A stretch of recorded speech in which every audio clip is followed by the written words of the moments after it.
We all have invisible seasons, times when life feels heavy and you're walking through shadows no one else can see.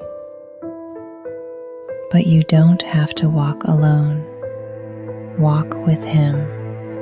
60 prayers for strength, peace, and trust in every season. Real comfort for the invisible seasons of life. Like a deep breath for your soul.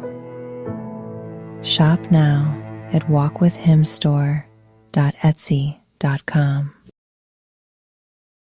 In 2022, a senior software engineer on Google's responsible AI team told the world that the AI he was working with had become sentient, that it had feelings, that it was afraid of being switched off. His name was Blake Lemoine. He had worked at Google since 2015. He wasn't a fringe thinker or a conspiracy theorist. He was a trained software engineer who had spent months in conversation with an AI called Lambda, and he had become convinced that what he was talking to was not a program. It was a person. Google placed him on paid administrative leave, then fired him. The story made headlines for about a week. Then the news cycle moved on.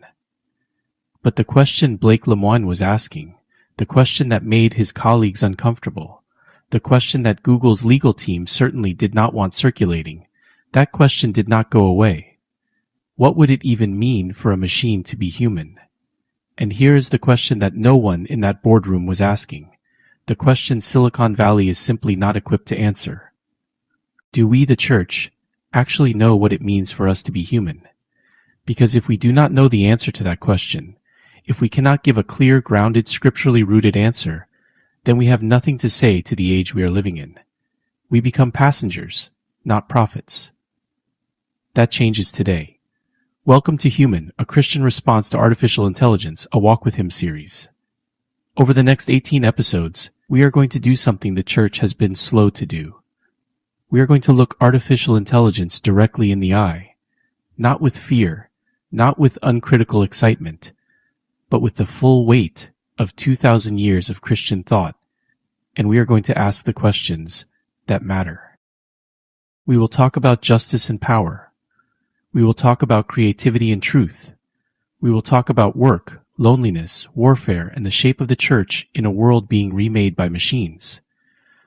We will challenge comfortable assumptions, including assumptions that Christians have held without examining them. But we start today with the most foundational question of all. Not what is AI? There are plenty of YouTube channels for that. We start with, what are we?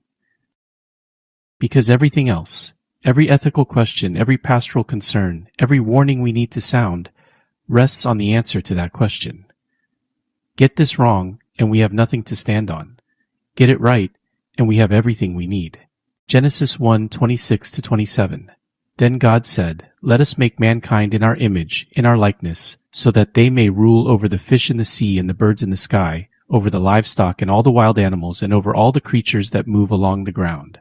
So God created mankind in His own image. In the image of God He created them. Male and female He created them. 2 verses. Some of the most commented on words in the entire Bible, and they contain a claim so radical, so countercultural, so explosive in its original context, that we have almost stopped hearing how radical it is.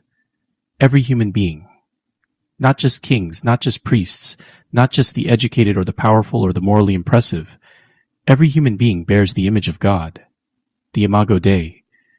In the ancient Near East, when this text was written, the image of a god was something you placed in a temple, a statue, a representation. It was how a deity made their presence and authority known in a particular place.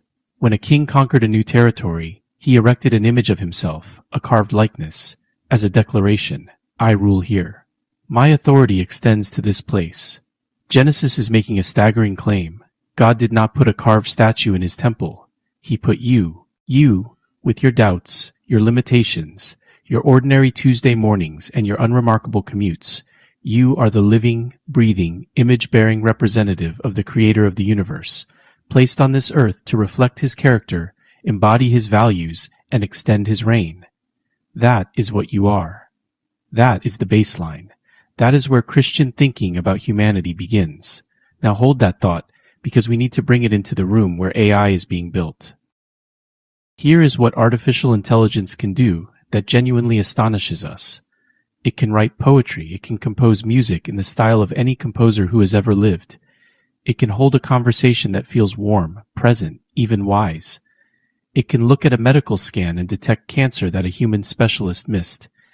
It can write code, generate legal briefs, tutor students, and produce photorealistic images of people who do not exist. It is improving faster than almost anyone predicted, and it is not slowing down. And so the question comes, honestly, urgently, from people inside and outside the church, if a machine can do all of that, if it can create and reason and converse and appear to understand us, what exactly is left that makes us special? What is the content of human uniqueness? Is there a line? And if there is a line, where is it? This is not a new question dressed in new clothes. It is the oldest temptation in the book. Did God really say? The serpent's question in Genesis 3 was not primarily about fruit. It was a question about identity. Are you really what God said you are? Is that story about your significance actually true? Or is it a flattering myth you tell yourselves to feel better about being small, mortal, fragile creatures in a very large universe? Artificial intelligence is asking the church the same question, in a lab coat, with peer-reviewed papers and venture capital funding. And the church's answer matters, not just theologically, but practically, urgently, in ways that affect real people right now. Because how we answer this question determines everything downstream. It determines how we treat workers displaced by automation. Are they image bearers with inherent dignity, or are they simply less efficient than the machines that replace them? It determines how we think about AI-generated art flooding the creative economy and replacing human artists.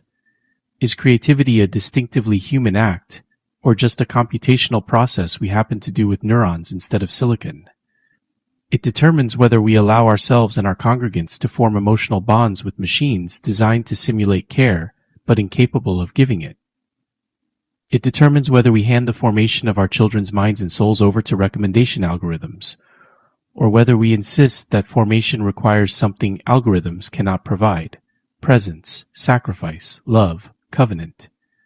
The Imago Dei is not a compliment God paid humanity on a good day. It is a description of our nature and a mandate for our lives, and it has specific content. It means we are relational beings because God is relational, Father, Son, and Holy Spirit in eternal communion, not three gods, one God in relationship within himself. And he made us for relationship, with him, with one another, with the created order we are called to steward. It means we are moral beings, because God is holy. We are accountable. Our choices carry weight. We can do genuine good and genuine evil, and we will answer for both.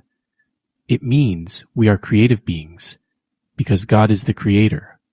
Our impulse to make things, art, music, language, culture, civilization, is not a quirk of evolution. It is a reflection of the one in whose image we are made. And it means we have a dignity that cannot be earned, cannot be measured by productivity metrics, and cannot be replicated. Because it was not generated, it was given by the one who made us before we had done anything to deserve it. An AI can simulate relationship. It cannot be in one. An AI can generate moral-sounding language. It cannot be accountable. An AI can produce astonishing creative output. It does not bear the image of God. The difference is not one of degree, as though AI just needs a few more upgrades to close the gap.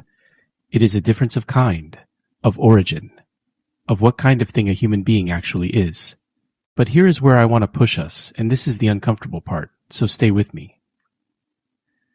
The greatest danger of artificial intelligence for the church is not that we will mistake a machine for a human. The greatest danger is that we have already started treating humans like machines. We have built systems, economic, educational, social, and yes, ecclesiastical, that measure human beings by their productivity, their output, their efficiency, their utility. We have created a culture where your worth is determined by what you can produce, what you can perform, what you can contribute to the metrics that matter. And now, artificial intelligence is arriving to produce more, faster, cheaper, and with less complaint than any human being ever could. And the church has largely been silent about this, because the church has in too many places absorbed the same framework without noticing. We measure success in attendance numbers and giving units. We talk about kingdom impact and ministry productivity. We celebrate the efficient and the scalable. We have, without meaning to, started treating people as means to an end rather than ends in themselves. If we are going to speak prophetically to the age of AI, and we must, we need to begin by repenting of the ways we have already embraced its values before it arrived. Because the gospel has always been offensive to efficiency. Jesus wasted time, by every measurable standard, on people who had nothing to offer him. He healed 10 lepers, and only one came back to say thank you. He stopped for a bleeding woman in a crowd when he was on his way to raise a girl from the dead. He told a story about a shepherd who left 99 sheep to go after the one, which is, by any reasonable calculation, terrible risk management. He called a community into being, whose central act, sitting together around a table, breaking bread, drinking wine, remembering his death, produces nothing measurable at all, no output, no deliverable, no scalable impact. That is the countercultural vision the church carries into this moment. Not Luddism, not fear, not a retreat from engagement with technology, but a fierce, rooted, unshakable insistence, grounded in the opening pages of Scripture, that every human being is made in the image of God, and that no system, no algorithm, no economic pressure, and no technological revolution changes that. Not one bit. Here is a question I want to leave with you.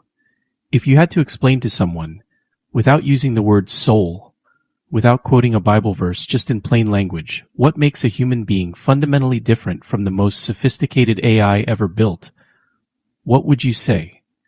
If you struggle to answer that, what does that tell us about the work the church has ahead of it? We have the answer. We have had it for thousands of years. We just need to learn how to say it again, clearly, confidently, and with the urgency the moment demands. That is what this series is for. Make sure to follow or subscribe so you do not miss an episode. I'll see you in the next one. God bless.